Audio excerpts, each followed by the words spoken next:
Bismillahir Rahmanir Rahim. Alhamdulillahi Rabbil Alameen. Wassalatu wassalamu ala ashrafil anbiya'i wal mursaleen. Wa ala alihi wa ashabihi wa man tabi'ahum bi ihsanin ila yawmiddin wa sallama tasliman kaseera. Okay, so today's class will be continuing with the 5th chapter. A few concepts which I had left out of the 5th chapter, a revision of that, and we'll move on to the 6th chapter. And today's class, I'm actually really excited about today's class. There were 2 reasons, but now there are 3 reasons actually. Firstly, because you'll see that you already know many Arabic words already. Because of the fact that all of you speak Urdu, you already know a lot of Arabic. Another thing is that because many of the words of Urdu are taken from Arabic. So yes, so now what we'll do, another reason is that you'll see how easy Arabic is, and we'll get to that, why I'm saying this. And the third reason is because we have a new brother with us today, Brother Azim. So let's begin then. So we'll begin with the revision of the previous class. We had learned that there are 2 types of Hamza, Hamzatul Wasl and Hamzatul Qat', and I'm sure you know the difference between them. Okay, and we learned 2 types of sentences, Al-Jumlatul Ismiyatu and Al-Jumlatul Fi'aliyatu. Can you recapitulate the difference? Can you just tell about the difference between Ismiya and Fi'aliya? Okay, I'll tell you. Okay, Al-Jumlatul Ismiyatu is nominal sentence. Al-Jumlatul Fi'aliyatu is verbal sentence. It starts with noun and it starts with verb. Exactly. So that's basically the difference. The difference between Al-Jumlatul Ismiyatu and Al-Jumlatul Fi'aliyatu is that Al-Jumlatul Ismiyatu, it begins with an ism, a noun, and Al-Jumlatul Fi'aliyatu, it begins with a verb. Okay, now moving on, we also learnt possessive case last time. Can you tell me what the rule we learnt was? For example, you have Hamidun, and we have his pen, for example. Qalamu Hamidin. That's how you attach to nouns. And another rule we learnt was for common nouns. For example, there is Al-Mudarrisu and Kitabun. How would you? The whole thing. Kitabu Mudarrisi. Kitabu. Join it. Kitabul Mudarrisi. Yes, Kitabul Mudarrisi. Okay, and we also saw the effect of prepositions on possessive case. Brother Umar, can you just remind us about that?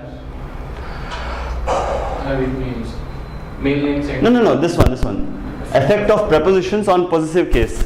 Yani, for example, there is Maktabul Mudarrisi. Maktabul Mudarrisi. If any of the prepositions come before it, what happens? become Mudarrisi. No. What happens to, for example, we have Maktabul Mudarrisi, the teacher's table. Okay. Now, if any of the prepositions, for example, ala comes before Maktabul Mudarrisi, what happens to what change occurs? Ala something. Can you do you remember? Yes. There's a slight mistake in what you're saying. No. Exactly.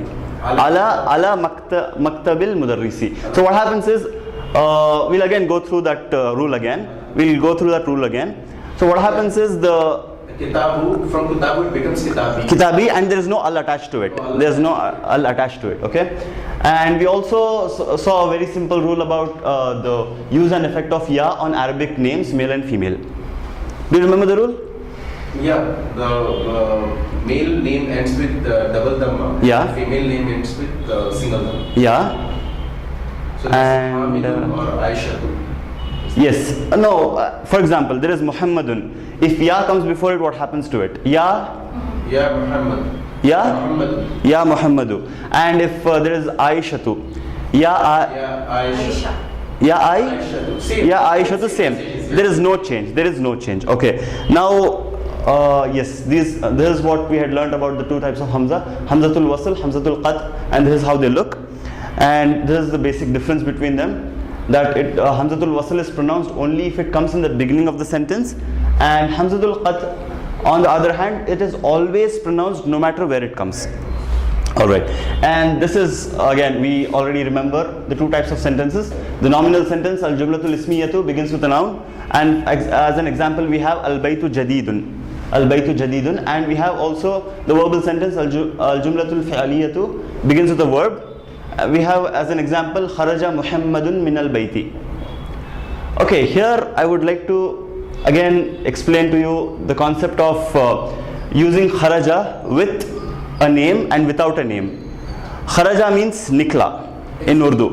Yeah. Nikla. So what happens is, if I ask you, Aina Muhammadun? Aina Muhammadun? What does that mean? Where is Muhammad? Yes, and how would you reply to me? For example, if he has left the house, how would you reply to me? Kharaja min al-bayt. Exactly, kharaja min al-bayti, निकला घर से. That's अगर मैं आपसे पूछूं कि मोहम्मद कहाँ है, आप मुझे जवाब दोगे कि निकला घर से. Okay, now if I ask you, man kharaja min al-bayti, who left the house? Who left? And Kharaja Muhammadun min al-bayt. निकला मोहम्मद घर से. अगर मैं आपसे पूछूं कि कौन निकला घर से, तो तुम मुझे जवाब दोगे कि Muhammad nikla ghar se. So that's how this concept works. If you want to add the name, you can add it, and if you don't add the name, it takes the meaning of he. Okay. So any doubts here? Okay. Yes. So this is another key note that we remember: indefinite nouns. Okay, indefinite nouns and male Arabic names both end with a double dhamma. Okay. But male Arabic names are definite because they refer to some specific person. Okay, and so al cannot be added to names. That's the basic rule we had learned. Any doubts here? And this is the main rule we learned in the last class in the possessive case, that Kitabun Muhammadun. So if we have to relate the Kitab to Muhammad, the double dhamma changes to single dhamma, and just a minute.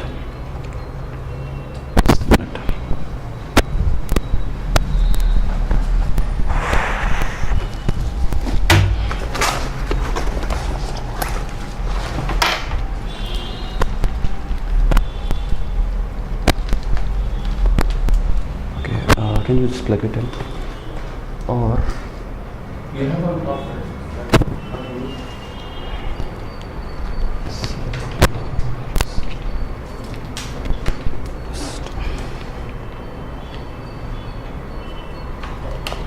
yeah.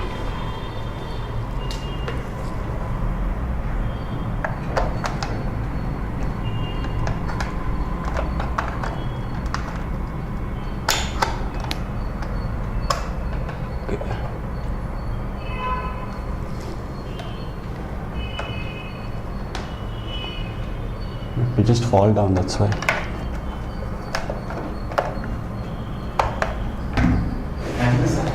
What we can do is I'll just take it a bit more front. Wait. It's an extent. It has a long wire. Okay, fine. That should be enough. Yeah.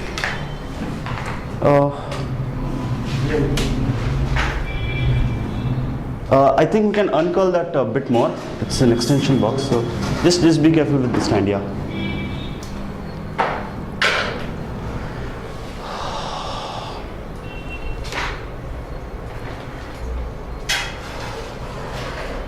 Yes, okay, that should be enough. That should be enough. Yeah, that's enough.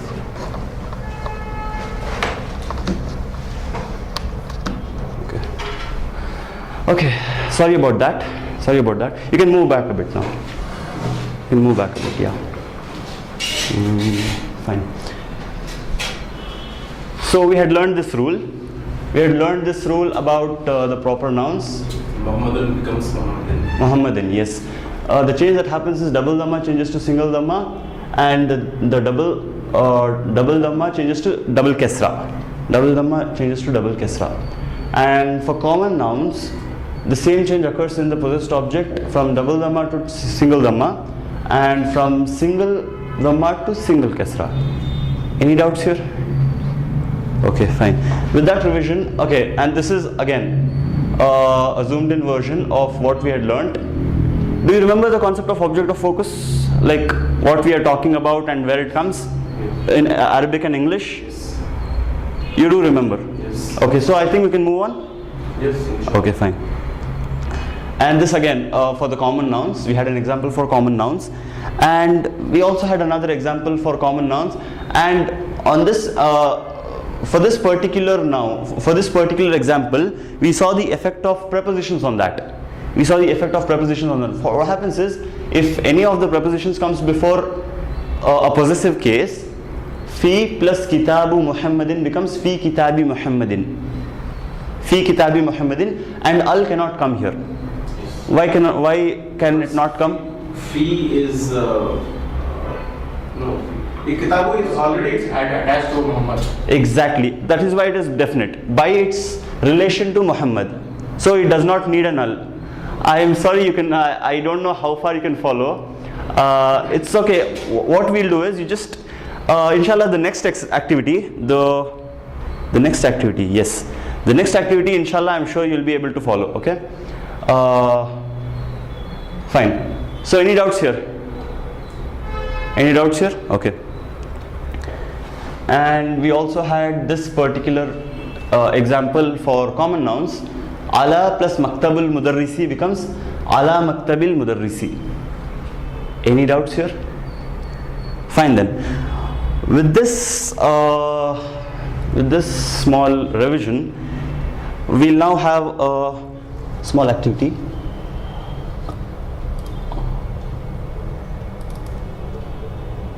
Yes. So now, identify whether the following words are correct or incorrect, okay? Now you do remember the rules, right? So let's begin then. Start. Correct or incorrect? Wrong. Why is it wrong? It should be Muhammadin. Muhammadin, okay. Wrong.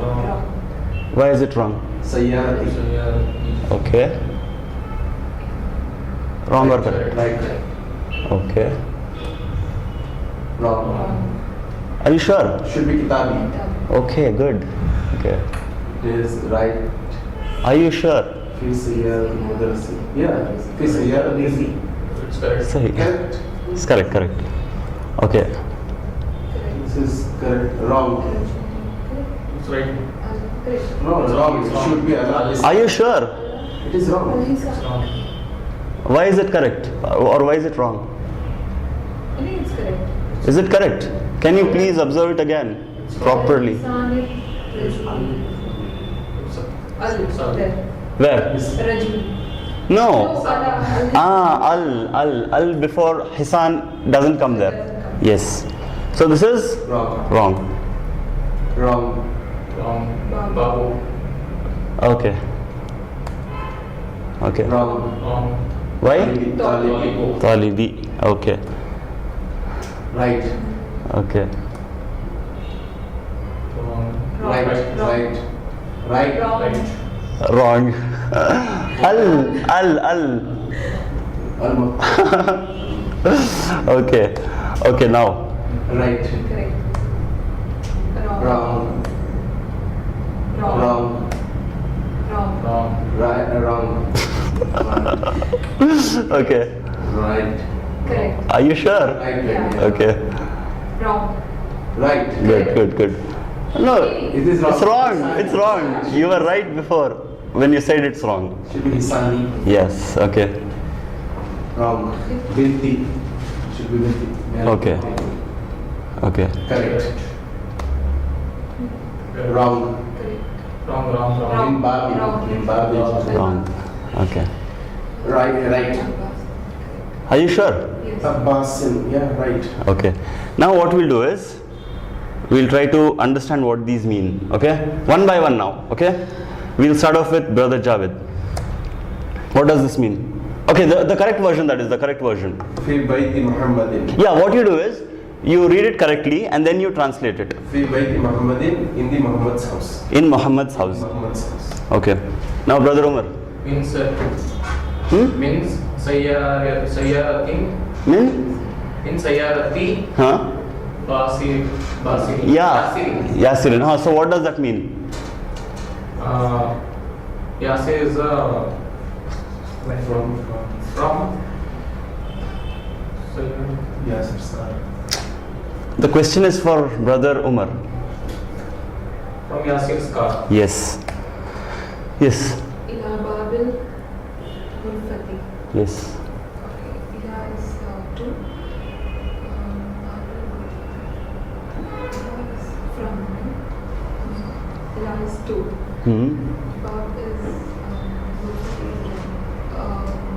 from the room's door.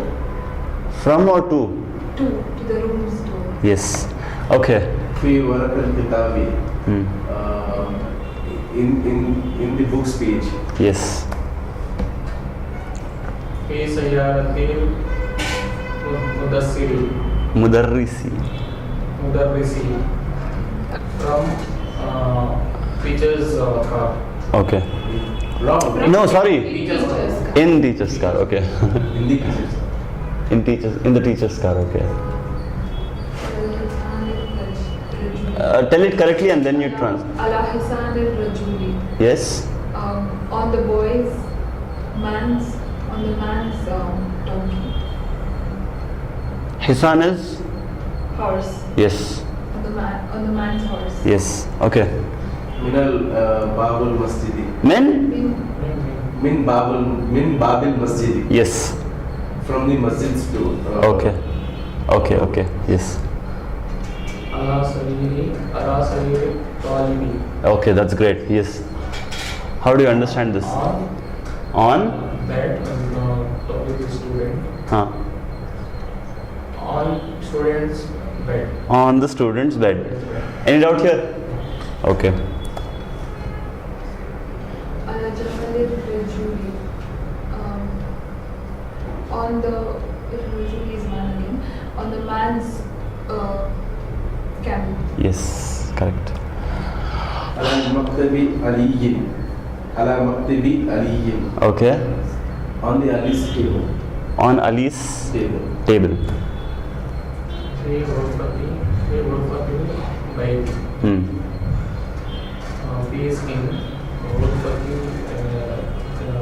Bayt is room. Bayt is room. Bayt is? Bayt is house. Ghurfati is room. Yes. In room's house. In the room's house. The house room.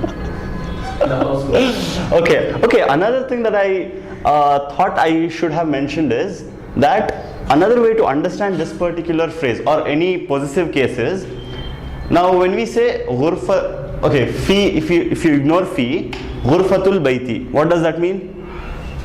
House room. House room. Okay, we'll take a better example. Okay, for example, can you just translate this and we'll have. Kursi al-Talibi. Yes. The student's chair. On the student's chair. On the student's chair. Yes. So, for example, now we'll ignore this al. Okay, this is wrong. We'll ignore ala. Kursiyut talibi. What does that mean? Student's chair. Student's chair. Another way to understand it is chair of the student. Chair of. Okay. Yes. So, any doubts here? Chair of the student and the student's chair. It's one and the same. One and the same. For example, we say Kitabullahi. What does that mean? Allah's book. Allah's book or book of Allah? It's one and the same. Of. All I'm trying to make sense to you is we can even say it as with the apostrophe s or with of. It's one and the same. Yeah. So you can, for example, because you're reading from right to left in Arabic, the possessed object comes first. So if you do use of, you can understand it more easily. For example, chair of the student rather than student's chair. Am I making sense to you? Okay. Yes, now brother Javed. إلى قلب ولدي. إلى قلب الولد. Ila kalbil waladi. What does that mean? Towards the boy's dog. Okay, I'm sorry for the bad example. Yes, brother Umar.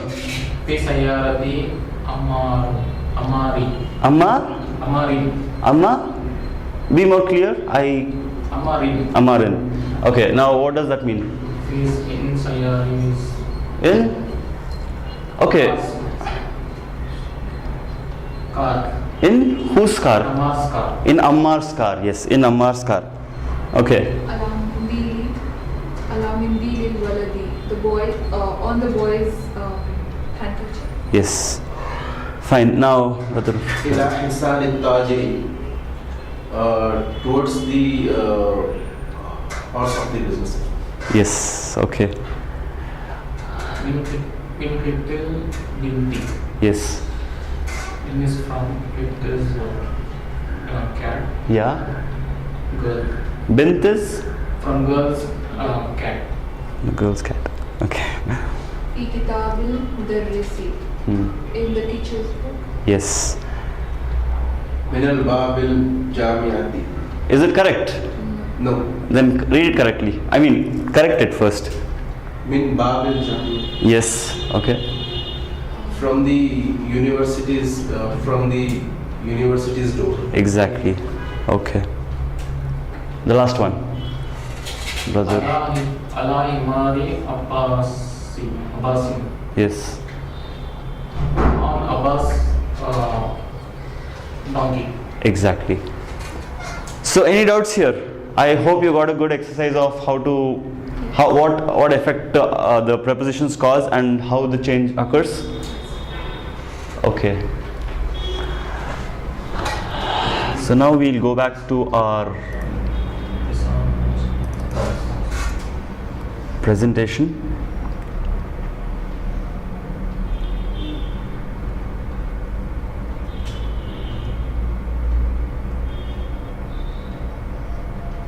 And we also know this simple rule as a revision. Okay. Male names end with double dhamma, female names end with single dhamma. And this simple rule again we know. When ya comes before any Arabic male name which has a double dhamma, the double dhamma changes to single dhamma. And for female names there is no change in the last vowel. Yes. So today is very important concept. We know the two types of sentences. Okay. We know the two types of sentences. Today what we'll be doing is we'll go into a bit more detail about the nominal sentence. Okay. In the first book we'll be learning only I think four verbs. So the verbal sentences we'll be dealing with them much later, probably in the second and third book. For the first book we'll be dealing a lot with the nominal sentences, so we'll go into a bit of the details about the nominal sentence. So the nominal sentence, you can note it down if you want. The nominal sentence, this is how a nominal sentence looks. As an example,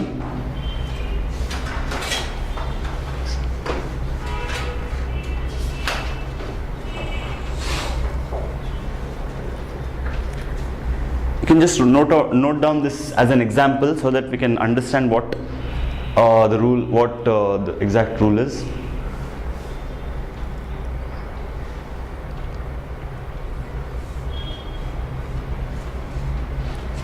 Just note down this example and then let me explain it to you.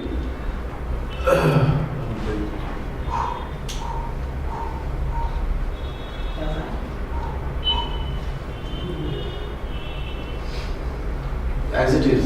No, just note down the example, that's it. I just want you to note down Al-Baytu Jadidun, that's it.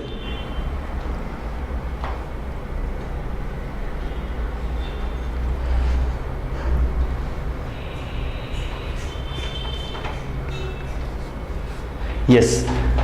Are you ready? Okay. So what happens is the nominal sentence, as we already know, what is the main feature of the nominal sentence? Starts with the noun. Exactly. So here al-baytu jadidun. Here it is starting with al-baytu, which is a noun. Okay, al-baytu jadidun. It means the house Is new. is new. Is understood. Okay, jadid means new. Is understood. Al-baytu, the house.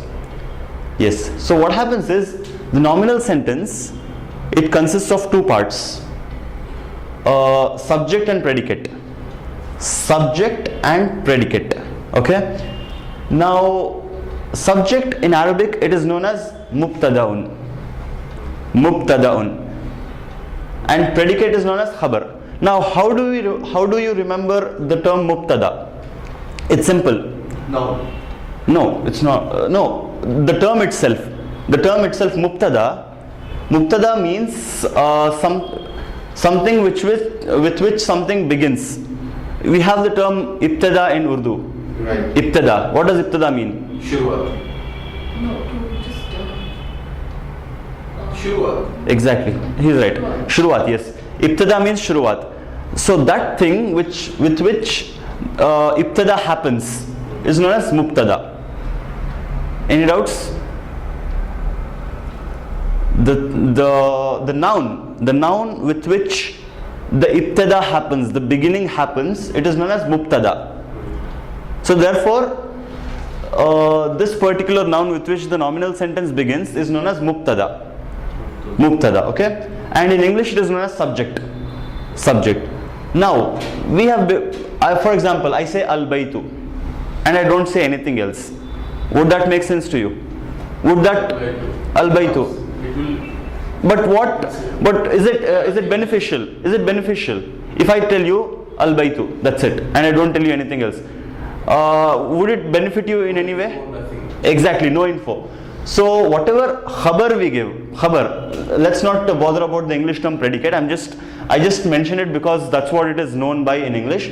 So the khabar, it's far easier to remember the terms mubtada and khabar. Mubtada is something with which ibtada happens, and khabar is whatever khabar we are giving about the mubtada. As simple as that. So when we say al-baytu and we stop, there is no benefit to the listener. So when we say jadidun, that is the khabar we are giving about the mubtada. So therefore, the combination of mubtada and khabar becomes a complete sentence with which we understand something. So when I say al-baytu jadidun, there is a complete meaning in it, that the house is new. So only with the combination of mubtada and khabar do we get a complete nominal sentence. Complete nominal sentence, not verbal sentence. Verbal sentence, we'll come to that later. For now, remember that whatever noun the nominal sentence begins with, is known as mubtada. Why is it known as mubtada? Because it's starting. Yes, that's because this is the noun with which the ibtada happens, and ibtada means beginning. So when we say the house, yani mubtada, this particular noun is known as mubtada, and whatever we are saying about that particular noun, that comes under khabar. Okay. And now now we are only dealing with the most simple sentences, simple nominal sentences. Okay. So this is basically what the rules is. And another very important thing is mubtada. Okay, now we have understood the difference between mubtada and khabar, and the fact that nominal sentence is composed of these two parts. Okay. Now there are like 5 types of khabar. 5 types of khabar, and we have already learnt 3 types. We've already learnt 3 types of khabar, and we are not yet aware of it actually. We'll go into them in detail. Okay, you can just note that down if you want. There are 5 types of khabar.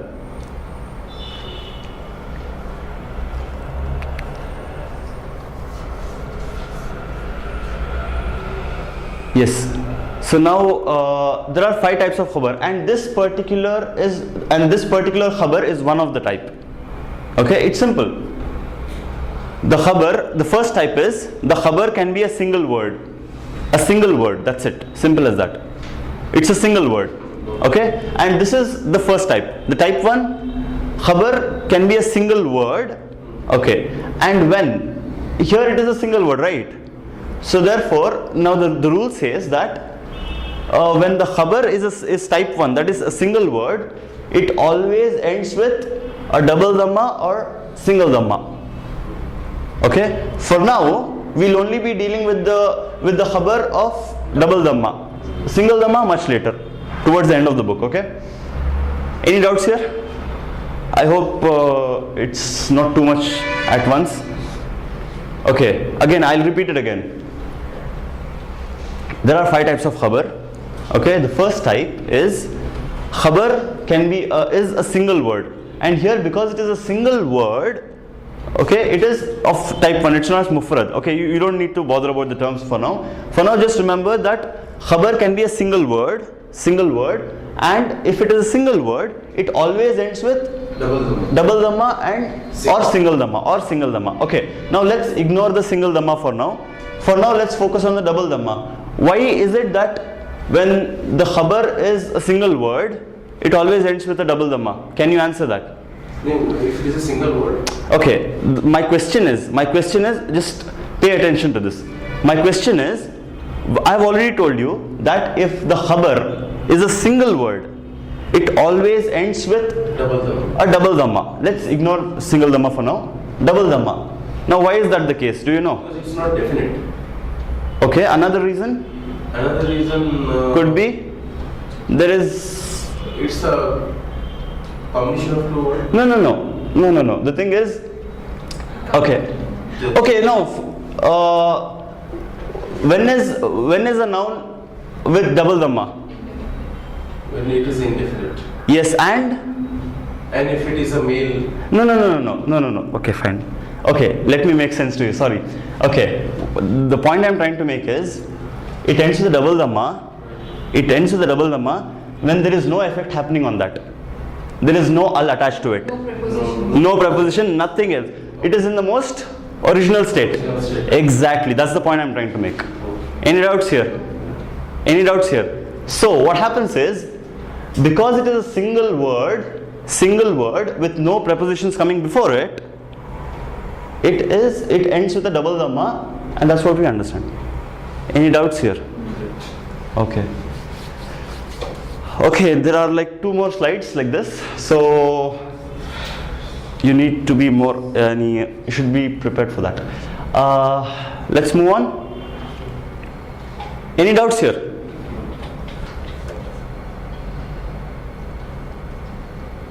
Brother Umar, any doubts here? Can you make sense of this? Okay, it's okay, we'll get there inshallah. Okay, so now let's move on to the second type. Okay, and by the way, I'm gonna be repeating this all along, so it's okay if you can't make sense of this right now. I'll be repeating this again and again as we come across such sentences. Okay, fine. Now the second type of khabar, have we read this somewhere before? Have we learned? Yes. Yes. What does this? What?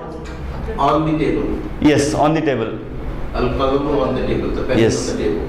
So here, as we saw, it's a combination of Preposition. And noun. a noun.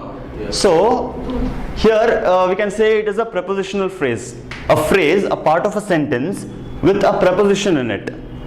So the second type of khabar is when it is a prepositional phrase. By phrase I mean a part of a sentence, a compound. We had learned compounds, right? Yes, that's what it is. Simple. And we've already learned this, right? So now what we do is, qalamun becomes al-qalamu by the addition of al, and we have another compound which we have learned.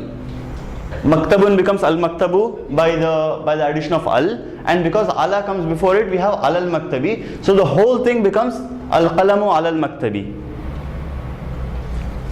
Any doubts here? So again, if I say al-qalamu and I stop, it makes do you get any benefit out of whatever I say? No. So therefore that becomes the mubtada, and whatever khabar we are giving about the qalam, the pen, what the pen?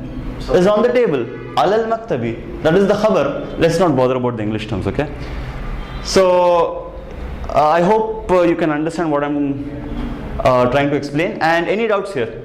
Brother Umar? Here, Yeah? since there is a preposition in the khabar, Yeah. so it always ends with kasra. That's what it is. Yes. Yes. That's what it is. Yes. Another thing is here because it is composed of two words, the previous rule doesn't apply. This rule does not apply. This rule only applies when it is a single word. Yes. Okay, here it is a prepositional phrase.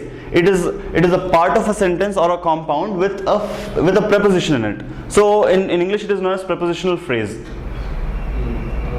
And if you actually carefully observe, only with the combination of mubtada and khabar can you make full complete sense of the sentence. If I say just al-qalamu and I stop, there's no benefit. And if I say alal maktabi and I just stop, there's no benefit. Frame a sentence. Exactly. So now what we are doing is, we first learned the indefinite, we learned how to make them definite, we learned prepositions, we learned what effect it causes, and now we are combining whatever we have learned into simple sentences. Any doubts here? Any doubts here? So let's move on to the third type. Are you ready? Yeah. Or is it too much too soon? No. Okay. The third type is Al-Qur'anu Kitabullahi. What is this particular compound? Allah's book. Yeah. What is this? What does this? Have we learned this Yes. before? What is this? Allah's Complex sentence. Complex sen- Possession. Exactly, possession. position. Yes, possession. So now this we learned, yes, like last week in 5th chapter, right? So this particular thing we learned it in the 1st chapter, the indefinite nouns. This particular thing we learned it in the 4th chapter, prepositions. This particular thing we learned it in the 5th chapter, and this is possessive case. So again, if I say Al-Qur'anu and I stop, there is no benefit. So what is Al-Quran? Kitabullahi. Kitabullahi. Now, why is it Kitabullahi? It's Allah's book. Okay. Now, It's a khabar. yes, it's the khabar. Another thing that you realize is,